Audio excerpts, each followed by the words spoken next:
Block print করার ক্ষেত্রে table প্রস্তুতকরণ খুবই গুরুত্বপূর্ণ। আপনি যদি নরম ও তুলতুলে করে টেবিলটা প্রস্তুত করে না নেন, তাহলে কিন্তু কখনোই ব্লকের ছাপ ভালোভাবে কাপড়ে বসাতে পারবেন না। তো চলেন আজকে আমি আপনাদের সাথে শেয়ার করব কিভাবে আমি আমার টেবিলটা প্রস্তুত করেছি। অলরেডি আমার স্টুডেন্ট আপুরা রিকোয়েস্ট করেছিল টেবিল প্রস্তুতের একটা ভিডিও দেওয়ার জন্য।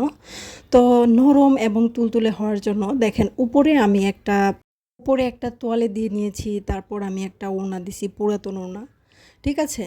তো সেই আবার তোয়ালে দিয়েছি, এরপর একটা বেডশিট দিয়েছি, বেডশিটটা হচ্ছে একদম পুরাতন। আর একদম নিচে দিয়ে দিয়েছি একটা কম্বল। তো কম্বলটা আর বেডশিটটায় কিন্তু আমার রং লাগবে না, এই তোয়ালেটায়ও রং লাগবে না, ঠিক আছে। তো এই যে উপরে যে তোয়ালে, এটাতে রং লাগার সম্ভাবনা আছে।